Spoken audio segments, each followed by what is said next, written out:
Hey, everybody, and welcome to Parenting Superhero. I'm Dr. Mark Bowers. And I'm Dr. Callie Bowers. And today, I think we're going to be talking a little bit more about ADHD. Yep, we've been hearing a lot about, getting a lot of questions at the practice and just kind of in our talks with our friends. I know students are home doing online schooling or doing a hybrid.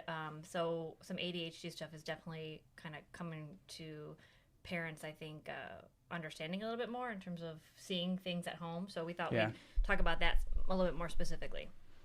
Yeah, and I think one of the things that I've definitely heard a lot about is, parents for the first time are getting to, interact with their child while they are going through various academic tasks, rigorous academics. And I think one of the things that we need to be careful about during this time, especially, is that, learning online, learning on a computer is in and of itself very difficult for many, many, many students. So, Sure, for grown-ups too. I Sure. mean, even for us, being at home doing more things online, it's draining. right. And whether or not that actually represents a true attention deficit, or is it more just I don't I don't like this format. Right. So that's definitely something that I think that we are seeing a lot more since last spring is questions about, is what I'm seeing at home truly an attention deficit, or is it just a sign of the times that this is just not the ideal way for us to be learning? Then to take it one step further, if in fact it is an attention deficit, where do we start? Where Right. do we go from there? And I think especially for parents maybe seeing these things for the first time or kind of talking to us about it for the first time, one of the things that comes up a lot is medication. Yes. Right. And so when we think of ADHD, a lot of times that's kind of the first thing that comes to mind because it's a more well known treatment. But sometimes first time parents, in terms of seeing this stuff, I think also want strategies that don't include medication. Right. Especially if the kiddo is younger, seeing these behaviors initially, the thought is, well, how can we treat it just at home with maybe some strategies and not initially jump into the medication, which we're always open to talking about that kind of stuff and helping provide parents with strategies that don't involve medication initially and kind of see what happens, right? Right. And again, because of the nature of ADHD, and again, I think that there's a little bit of a tutorial that's needed there because these days, diagnostically, we call everything ADHD. Right. And then we put a little hyphen after that, and then we say, is it predominantly an attentive type?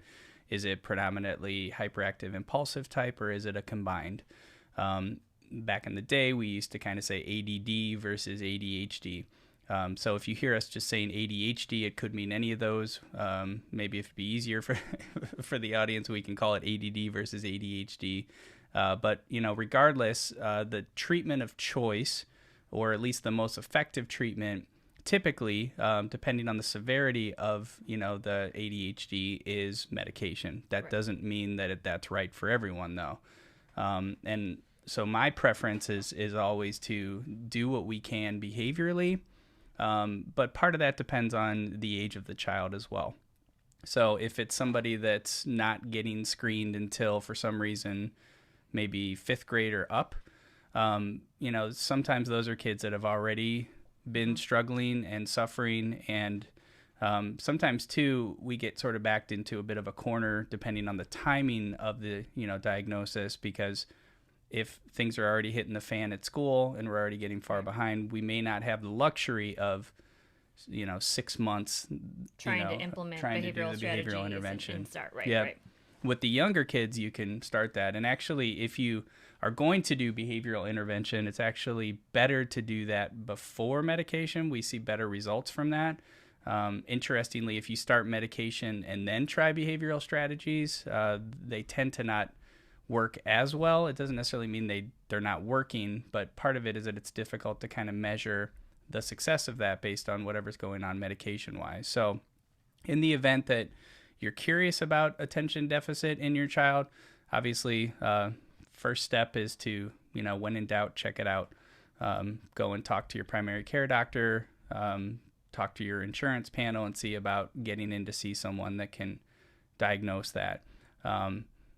Other than that, though, once you get through that process, if you are in the camp of we want to try everything possible before medication, there's a number of things that can be done. And we'd like to talk to you guys about some of those today. So one of the things that we just referenced is the behavioral intervention. Right. And that can include a variety of things. That can include, outpatient office visits with a behavior specialist.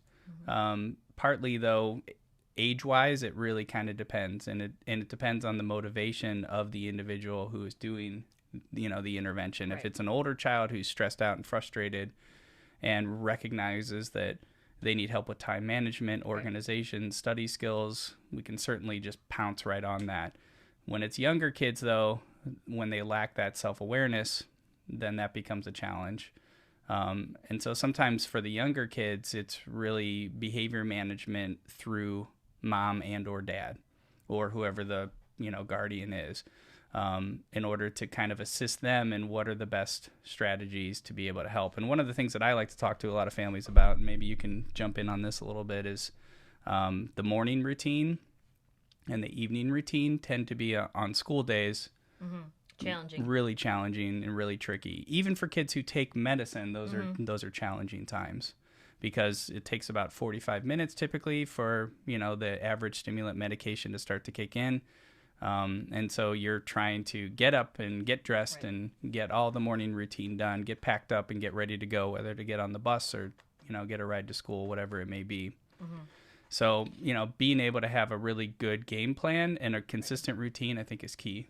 So I think most moms and dads would agree that consistent routine in the morning and after school is important regardless of what's going on with your kid, right? I know for us trying to get the 4 of our kids out the door, it's, a juggling act. And so having a consistent routine, as Mark said, and also doing as much as you can to plan ahead, right? So things like laying out the outfit the night before that's agreed upon with the kid, having the breakfast choices ready to go, having a little bit of time in there, a little bit of wiggle room time, right? So it's not so crunched that if something does come up and we need to address it, whether that's I want a different shirt now or I change my mind about breakfast or whatever, so that we're not so pressured to get out the door. But even, laying everything out the night before, laying the school stuff out the night before, the books in the bag, the lunch is ready to go. And then I found that having the kind of a visual cue is also helpful. So if you can order them online, you can make one yourself, you can have your kid help make one that has cues of what the order of what's going to happen in the morning. So we know that when we wake up, then we brush our teeth, then we get dressed, then we pack up our bag, and then by this time we're out the door. Anything that you can do to alleviate chaos in the morning so that everything is structured and that every morning looks the same. So it's not a big surprise when mom says you have to brush your teeth or dad says grab your water bottle for school. We know exactly what the routine is. There's an expectation of how that happens. Now, that's not to say it's going to eliminate any transition issues, right? But it'll help the flow of the day go better. Yep. And because if you have multiple kids, one kid's meltdown or issue then results right in the other kids having to handle that as well. So the more consistency you have across all the kids, the better. Anything else to add in terms of morning routine stuff? Yeah, well, and there's always going to be variables there, Sure. right? Things that we can't anticipate. We do our best, I think, as parents to try to get our kids a good night's sleep. But those nights happen when it's restless or something else comes up. So I really try to encourage too. It's that we just want to minimize the amount of stress during that window of time, and we have to treat it like there's a clear start and stop point, because obviously you have to leave the house by whatever time that is. So some families find too that it helps to wake up a little earlier to kind of warm up, and other families are like, no, if we have crunch time and we're sort of under the gun of the clock, like that works well for us. But I think sometimes too that the expectations need to be managed, because oftentimes it's, well, they're getting older, they need to be independent, they need to be able to do these things on their own, and I agree with that. But if you're finding consistently morning after morning that that's not happening, Right. we really do need to, scaffold that, which is to basically tether ourselves to that child, which I appreciate. That sounds real fun, by the way. That's a hoot. And especially if we've got one parent who's responsible for the morning routine for whatever reason. We've got multiple kids, everyone going in different directions. I understand that that's kind of a hard sell, and that sometimes then that's when the early wake up comes into play, or earlier, so that all your resources can be focused on that one child to get them ready. I also strongly encourage families to minimize the amount of trips and distance that must be traveled in that morning routine. So if your kitchen is on this level and the child's bedroom is up here, you don't want them having to go up and down. Every foot that they travel is one more opportunity for them to become distracted by something. Right. And typically you give a direction, and maybe 2 or 3 steps as they walk away, Something maybe happens, with the intention of following through on that direction, and then they get they're off and they saw something shiny or cool, and they're off wanting to do that. So what I like to do too is to try to condense everything toward the kitchen area. So like you mentioned, the laying the outfit out, that works well if you've got a kid who doesn't want to change their mind right before. Right. And so when you have that kind of situation, we always have to put humor into it. We got to put some music on in the background. We got to dance. We got to be silly. We got to make it into a game. We got to have a fun challenge, and maybe have a contest or a time or whatever. Maybe we need to get dressed alongside them in the in that area. But having those clothes near where the breakfast is eliminates another trip back to the room. Having an extra toothbrush and toothpaste next to the kitchen sink, or if there's a bathroom close to the kitchen, put it in there. Having the shoes, the backpack, like you said, the lunch and everything else ready to go. And then being careful about what happens after that, because if then the reward is you get to go watch a show or YouTube or your tablet play a game, you're going to then create a transition. Right. Which could potentially be a meltdown. Right. Right. If you give them, 20 minutes of YouTube time, 20 minutes of watching whatever, and then you say, hey, it's time to go.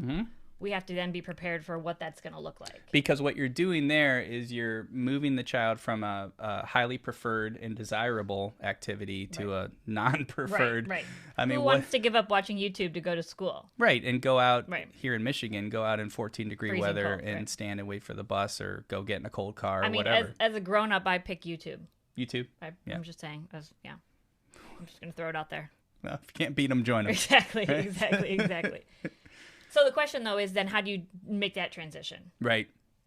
Yep, and that can be. I mean, I think we'll probably cover that in a whole separate episode here on transition tricks. But just getting that consistency, that predictability. Some kids like the picture schedules and the checking things off. Usually the younger kids love that. But again, some kids, it's like that's just more things to pay attention to. Right.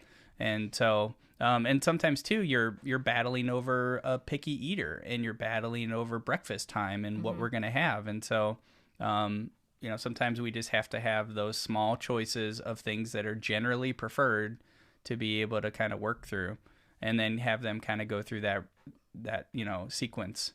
And I think in the evening too, it can be similar. Again, it's usually in the evening, if homework's done, then it's usually relaxing time, which is preferred activities. And then once you start doing the let's go brush our teeth, get our PJs on kind of thing, then they know that the only thing left is something less preferred, which is going to bed. So sometimes what I like to do is to turn the order of operations on its head.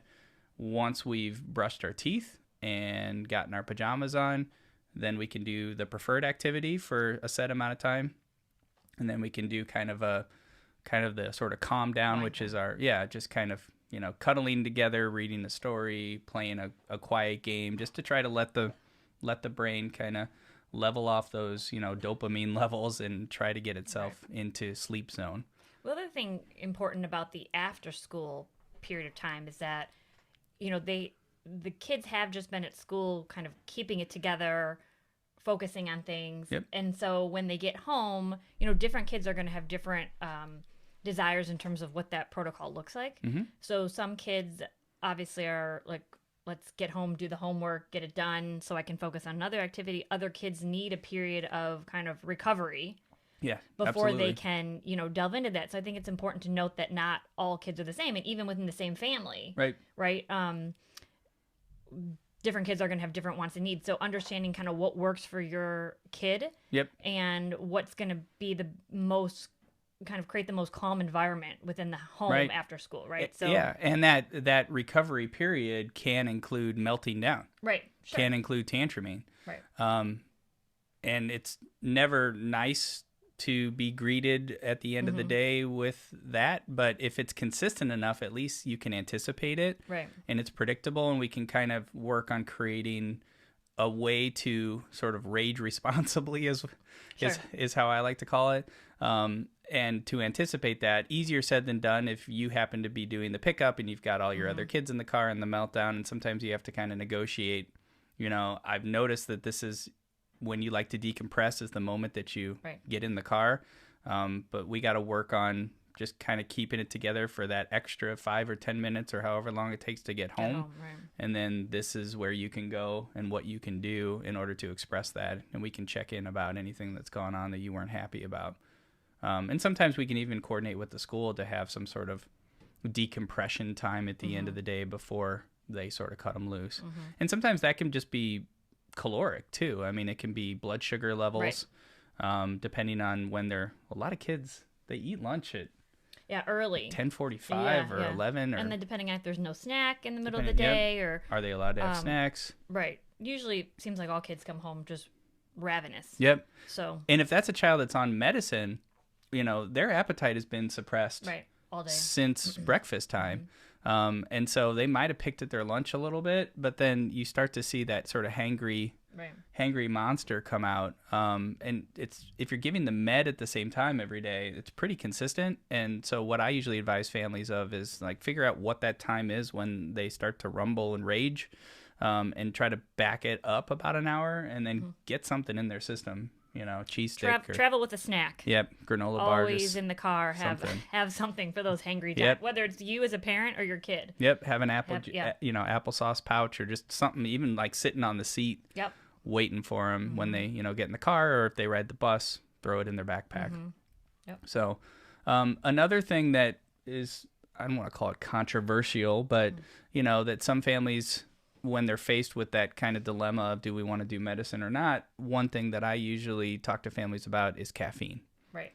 And we have to be, which seems counterintuitive. Well, yeah, because as parents, why do you want to give your kid caffeine if they're already hopped because up or, have a lot of energy, or because we're considered bad parents if we give our kids caffeine, right? Right. And I'm not talking caffeine necessarily for the younger kids. Obviously, we're not going to take them to Starbucks and give them a cappuccino. Venti, yep. Yeah. And I'm not talking caffeine in those little 5-hour energy things at the gas station. Stick one of those in their backpack for the bus ride. Let's see what happens. Or what else? I don't want to give brand names, but there's a variety of energy drinks that are out there. Interestingly, they actually make caffeinated water. Yes, they do. And most stores sell this. You go into any aisle, the water aisle at the grocery store, it's tons and tons of just your standard water. But if you sometimes look up at the top of those shelves, or obviously you could order it online, they have little cases of caffeine water. And they come in different amounts. Typically it's like 95 milligrams in a 12 to 16 ounce bottle.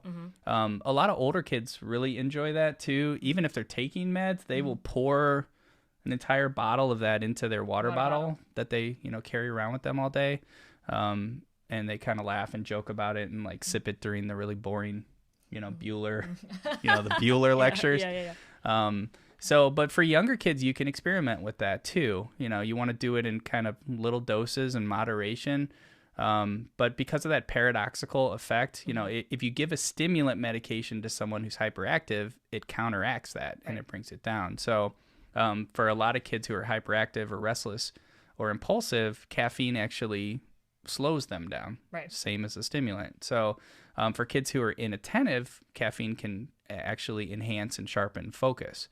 Part of the challenge is that when you're using caffeine, it as I'm drinking my coffee, as you're using the restroom during the day, you're getting rid of that dose versus medication is going to stay pretty consistent over time before it starts to kind of fade. And so you're having to figure out how to kind of dose that. But that's certainly something that families can discuss with their primary care doctor, and see if that's something that would be worthwhile. Actually, the other caffeine drink that I've heard good things about are those, they're called V8 Fusions. Especially for the picky eaters, because they sort of blend a vegetable combo in there with a delicious tasting fruit. So you get more of the fruit flavor, but they actually put caffeine in those as well. Now, are you drinking those? Because I am. The way you're talking about it seems like you're really on board. I've scoped them out at the in the times that I've been in the grocery store this year. I'm going to check our fridge after this podcast and see if I find any some V8 Fusions. Yeah. I think you'd be happy if wouldn't you? I mean, I'm getting my vitamins and my veggies. The extra caffeine. Got to balance it out. So besides the caffeinated water, one of the things that is obviously comes up all the time is exercise. I mean, that's just something that comes up for general health, whether it's a kid with ADHD or anyone. So I see you looking like except for me. Except for you. Yeah. So we do need to make sure that the kid is not stagnant. Right. So and kids with attention deficit tend to enjoy that dopamine rush that comes from electronics, and we don't have the arcade machines anymore that you have to stand and play. Right. We have couches and controllers and desks and everything else, and so that's not exercise though. No. And it's not enough what they're getting at school. Well, because some kids aren't getting hardly any at school. I mean, I know once you hit a certain grade, you don't even have. Sometimes you don't have gym. So bank it for a separate episode, but taking a kid's recess away for not finishing their work, if in fact they have an attention deficit, good luck to the teacher.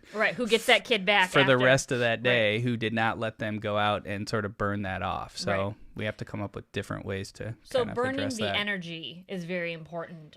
It is, but you have to be careful about how you do it, because how so? Well, for some kids, this is really I think more of an occupational therapy area, because they are specialists. And if you're ever curious about this, use an insurance benefit that you have to go to an OT. That's what they call them, occupational therapists, who can do an evaluation of your child, and they will call it their sensory profile.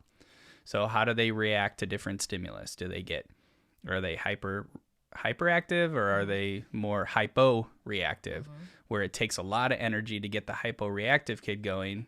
All you got to do is kind of say one little silly thing to get the hyper-reactive kid. And then there's everything in between, kind of a mixed reactive. So, but if you take a hyper-reactive kid and give them too much exercise or stimulation, I've seen this oftentimes where parents, they get the little exercise trampoline, thinking, okay, we'll do this 15 minutes a night before bed and it'll wear Johnny out.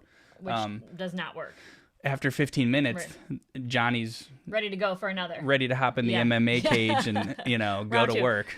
Ready to do some real solid wrestling with dad or brother or sister. So in that case, Johnny needs heavy work. Johnny needs slow. A workload. Heavy, if you have the exercise bike, you put it on the highest resistance and just have him just grind it out.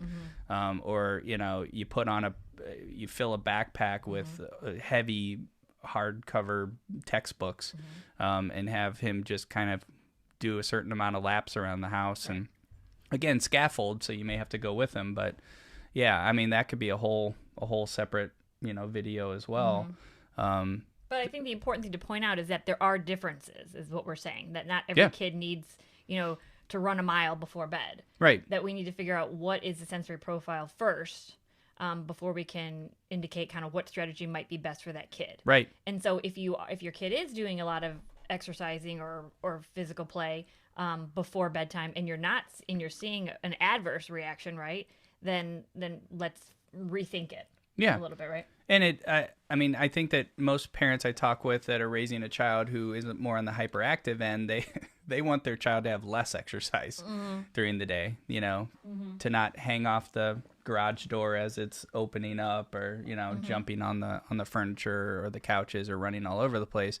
The inattentive kids tend to be the ones that kind of need to move, and that's where the kind of the online school, when they're sitting in front of a computer all day. Right. That's where the attention is just going, even for a kid who doesn't have that, diagnosis. Right. So, but yeah, I mean, movement is important. And it sometimes for kids, if you call it exercise, then you're done. Sure. So sometimes for grown-ups, if you call it exercise, you're done. So, you may have to get some LED lights and an Alexa system or Bluetooth speaker and just have yourself a dance party. Put on some tunes and as a family, just crank it out. Right. Now, and the movement piece can be important also during the school day. I mean, we're talking about for after school. Movement breaks. Right. And so movement breaks can be a vital piece of a strategy for a teacher as well. For a kid who might need that in the middle of the day, some of that. So, and teachers, I think, are well aware of what some strategies are to do movement breaks, whether it's you give them something to take down to the office, right?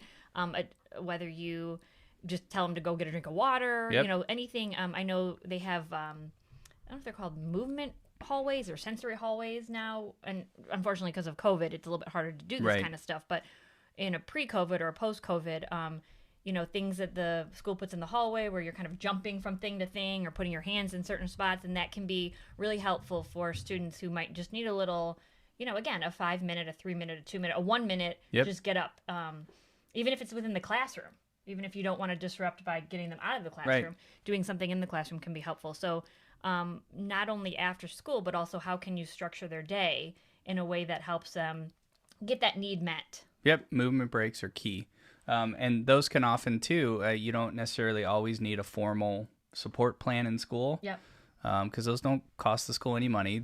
They do take a little bit of time. And, with the younger classes, too, I think it's great when it's classroom wide. Mm-hmm. Right? Like every kid gets up, and that's pretty common, right? In preschool and kindergarten and even first, sometimes second grade, where you get up and you're marching and singing along and following, directions and things. But you'll notice as the year goes on that some kids, those little classroom breaks are not enough. And so, in order to support them, whether or not we want to make a big deal out of it, like you were saying, you kind of bury it in something like running an errand or go sharpen all these pencils for me or run these books back to the school library for me or whatever it may be. Yep. So movement and exercise are really key there. So we've done behavior, we've done caffeine, we've done movement and exercise. What else should we talk about? I mean, related to movement and exercise is kind of related is yoga, kind of a yoga meditative. Yep. So. And that's going to depend on the sort of personality of the child too. Right. Because being in that state of kind of quiet, reflective is difficult. So yeah, again, knowing your kid and knowing what the sensory profile dictates would be important, but that mindfulness, being in the moment, being able to breathe through things, is really a skill for any kid, but can be especially helpful for kids who have ADHD. Yep. And again, to sort of get their buy-in, to do it with them, and and if other siblings could do it, and build it into part of the routine, whether it's the part of the bedtime calm down, routine, or sometimes even the morning to kind of refresh and get ready to go. And there's tons and tons of resources online of kid-friendly yoga. One of the ones that I recommend is Sitting Still Like a Frog. Which really emphasizes, and there's audio tracks that go along with it. So yeah, anything in the sort of self-awareness, mindfulness, just kind of calming things down is really, really key there. So, all right. What else we got? What else should we talk about? Let's see. We did yoga. We did exercise. We did behavioral strategies. Yep. Diet. Morning routine. How about diet? Diet. Yep. Are you telling me I need to diet? Not at all. You're probably thinking. I just want to put it out there. Nope. Just real. Didn't say sure. it. Okay. Nope. Okay. Thought I heard something. We're good. So diet. I mean, everyone has these, I think, ideas. Yeah. For ADHD diet, right? The first thing I always think of a lot of people say is like, die. Food coloring, dye. Like people always, that's like a hot topic. Yep. That's something that comes up. So what do we think about that?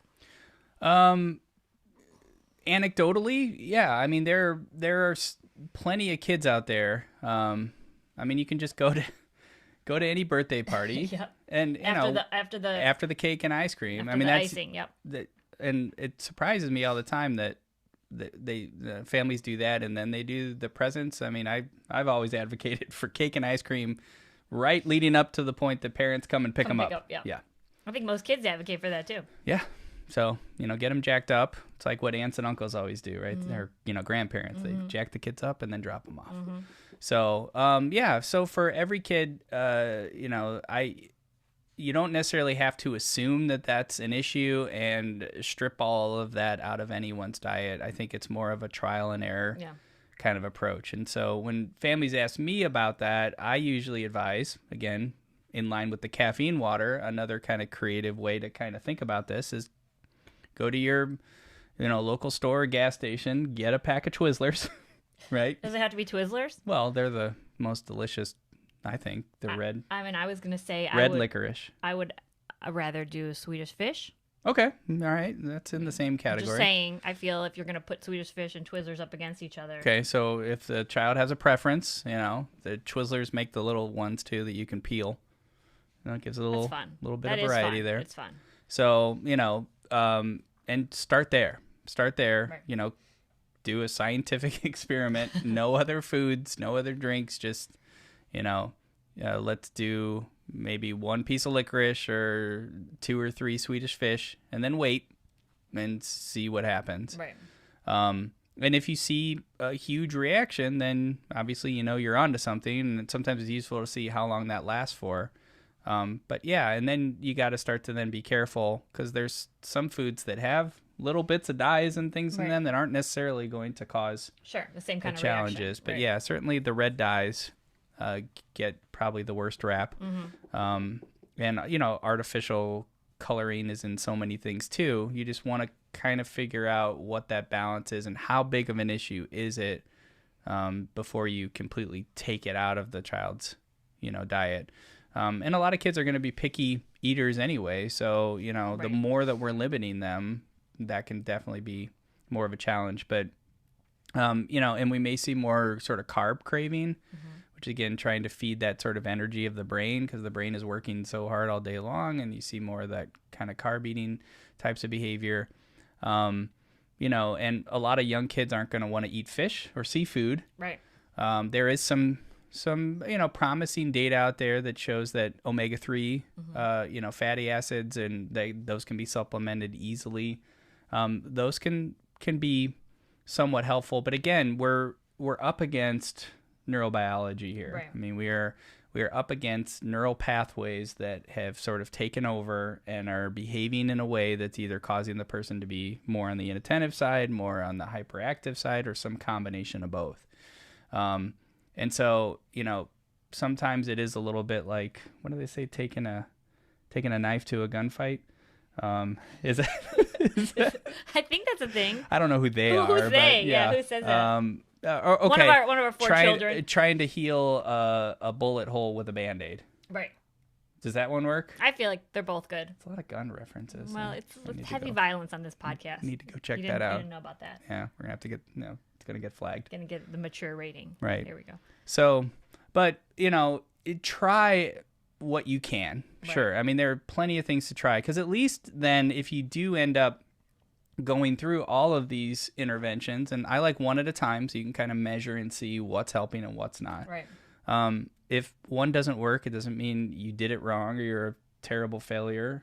It just means it can mean a bunch of other things too. I mean, it's just typically though, it means that the child was not responsive to it. And so for some families, that's what it takes. That's the sort of journey to get to that peace of mind that, okay, and some of those things help to some degree, but just not enough. Right. And then you get to that end of the line and you're like, okay, we're going to keep the exercise. We're going to keep the morning routine, but we are going to start a stimulant. Right. Therefore, we don't need the caffeine. Right. It might balance out the red dye if it was only a mild effect, and so the child can still enjoy their Swedish Fish or Twizzlers. So, and then, but sometimes then too, those interventions are important. We use the med during the day and then it wears off at night, and we still do need some meditation, some yoga, a little bit of heavy work at night, a good dinner, a good bedtime routine. Right. And so I think the key, right, is that there's not one plan that works for all, right? We're giving these strategies. Yeah. You have to kind of see what works best for your family and for your kid. And there's not one correct way to go about doing it. Other thing, that's anecdotal, right? Right. That's where, and I'm a member of, and I think that you look at these things too, these, chat boards and, right. Message boards. We're all, as human beings, trying to figure it out. Right. And we share information and we share ideas, and we hear a lot of this works for my kid. And it can be for a variety of different reasons there. And there are tons of vitamins and supplements and everything else out there that would be totally happy to take your money. Sure. And, vitamin therapy is a multi-billion-dollar a year industry. Right. That every bottle of those vitamins says these statements have not been validated or backed by the FDA. And so, we know if you have in the winter here in Michigan, most of us have a vitamin D deficiency. We're not getting enough sunlight here in Michigan during the winter. So, of course, if you are low in vitamin D levels, you can actually measure that, with a simple blood test. Then, putting a little bit of a vitamin D supplement in your body is a good thing. But if you're already okay there, and you go out and buy, or if your child is already okay, and you go out and buy the supplement cocktail that has all these different things in it, you run the risk of, over medicating, if you will. Right. And we don't want to get into toxicity and those sorts of events either. So you got to be really, really careful. And, if we know it's not going to hurt, if we know it's not going to be harmful or dangerous, then yes, by all means, if you have the means, the time, the resources, try it out. Mm-hmm. But, just because, someone down the road said that it totally cured their kid of ADHD. Right. There can be a variety of different reasons why that's the case. Right. So now, two things that I wanted to circle back around to. One was, we talked about diet, but we also kind of mentioned before that kids are typically kind of have their appetite suppressed during the day if they're on medication. Yes. And so when they do get home, they actually have to be. That's one of the things that families need to understand is that if your child's taking a stimulant and they're still just as ravenous, then that's not the right dosage. Right.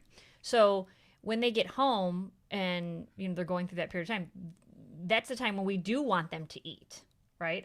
We're trying to put calories in them, right? Because they might not have. You might open the lunchbox and see hardly anything's been touched. Yep. So, you got to. It's a balancing act, right, between like diet and getting them to eat. So I know a lot of times families will do, things like protein shakes or things like that to get them a little bit more, get them some calories in their system because they haven't had them throughout the day. So in that sense, we do have to be flexible with the diet, right? Because we want them to be, certainly we don't want them to be eating junk and horrible food, but we want them to be getting something inside of them. Yep. So that's something to think. And then the other thing I was going to say, related to vitamins, and I can't remember what it was. It was a real good point. Huh. But you droned on for so long that I forgot my point. Do you want me to drone on for a second on what you just said so you can see if you can? Okay. See if I can pick it back up. So let me drone on about the the end of the day snack.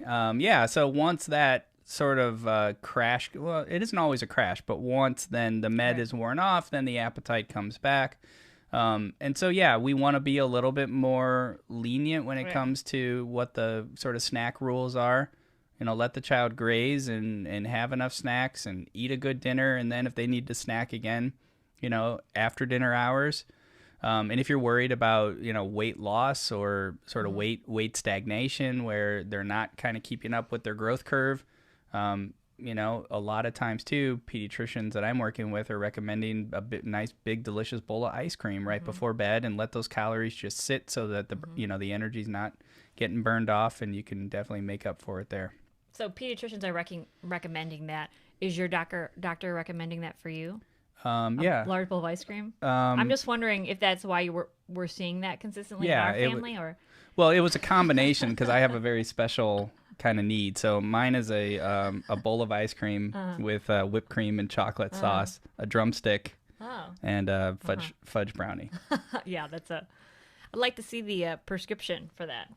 If I could take a look at the doctor's prescription. I'll see if I can find it. I'm not sure if I've seen that lately. No. Did you come up with that other point while I was so focused on that dig? Focus on my so focused on diet. your personal diet plan that My diet's fine. I lost that. I like Swedish fish. What else? What else? Have we missed anything? No, I mean, there's alternative therapies out there too. I mean, there's for everything. Yeah. I mean, another thing that some families explore is so-called brain training, biofeedback. Right. And certainly there's always value in, paying attention to how your brain is focused. One of the challenges there, though, is the degree of generalization sometimes, is that you can get some good results in the clinic, in a lab, when it's a set kind of rehearsed thing, because the individual learns, if I tune in and focus, I get some sort of reward depending on the kind of program and software that they're using. But the degree to which that then generalizes into the real world, for some kids, it's great. I think you see kind of either a lesser percentage of just life-changing results. I think you see a bigger percentage of sort of moderate gain, and then about an equal kind of large percentage of no real change. So impact, yeah. Again, there's nothing harmful about it. And I'm not saying things bad about biofeedback or brain training or anything like that. It's just, it's such an individualized kind of thing. And again, if you have the time and the resources and you want to try it out because you've heard someone say it really helped their kid, more power to you. Right. But just be aware that sometimes you have to kind of check these things off until you can ultimately get to that point where you're like, okay, I'm up against the brain here. So, all these attempts with managing diet and exercise and sleep schedules and brain training and everything else is, in some ways you're trying to nail Jello to a wall. Love those idioms you throwing out today. It's good stuff. It's good stuff. Yeah, good times. What I was going to say is that, we've been talking a lot about kind of what to do at home, right? What parents can do, strategies parents can do. And we've touched just a little bit on kind of, we mentioned the movement breaks, but we haven't talked a whole lot about school. And I think that's a whole other monster that we don't really want to get into necessarily in this cast. Right. But, no, I mean, yeah, we can do but we can, plenty of other episodes about that. In terms of advocating for your kiddo with ADHD in school, that's kind of a whole other thing that we can definitely go into. And there are specific things you can try to implement and let us know, right? I mean, go to our website, parentingsuperhero.com, send us an email. You can find us through there. If you're watching this on YouTube, leave a comment in the comment section if there's something you want to hear us talk about, or that we didn't talk about enough on this, so we can follow up. We're trying to get these podcasts, going. We're doing them video and podcasts. It's all wrapped into one, right? So and these people can see us, right? And the podcast people are just hearing us. Hearing us, right? And so the video people, I just want to say, you're real lucky because we got out of our sweats during COVID. I mean, we might still have them on the bottom half, right? Yeah, I got. You like my shirt? I do like your shirt. Yeah. Does this remind you of anything? Should it? I think so. What should it remind me of? Jake Ryan. Oh, we're going with a Jake Ryan theme in this episode. I mean, I'm feeling it now, but Pete Schweddy. Does it look like? I mean, we have that little NPR vibe going on. Pete Schweddy vibe more than Jake Ryan. Pete Schweddy. I'm a big Jake Ryan fan. Is that date us too much? 16 Candles. I think one of the greatest movies of all time. Maybe the greatest movie of all time. I think that. And Pete Schweddy was one of the greatest SNL sketches of all time. That is true. But yeah, we're doing this podcast down here while our 4 children are upstairs doing who knows what. Did we mention that we're married? Is it obvious? I don't know if it's obvious or not. Okay. Married for how many years now? Because people didn't know that. They would think we had some kind of like tension or something. Oh, there's tension. Something like that. So. Well, had a little bit of technical difficulties there. Yeah, this is our maiden voyage here. So apparently we made it to that section, and then I think the computer ran out of storage or something. Good timing. Just right at the juicy part. I know. Real juicy stuff was coming right after that. Exactly. We'll have to save that for another episode, I think. Yeah. Yeah. So, but what were you asking? You were asking, or you said, happily married. Yes. Yes. That was a good question. Yes, happily married. Oh, that was the statement. Yeah. Yeah, not a question. 15 years. 15 years. Yeah. Yep. So 15 glorious years. wonderful, blissful, blissful. Yep. 4 kids, and so we're just gonna kind of crank these episodes out for anyone who has questions or concerns, and let us know what you want to hear us talk about. Yeah, so these are available on YouTube. So if you're watching it and you like it, leave a comment. Let us know what you're thinking. And if you have future ideas, subscribe to our channel. That'd be great. We're also simulcasting these through podcast. So thanks everybody for watching, and we'll see you guys next week. See you later. Bye. Bye.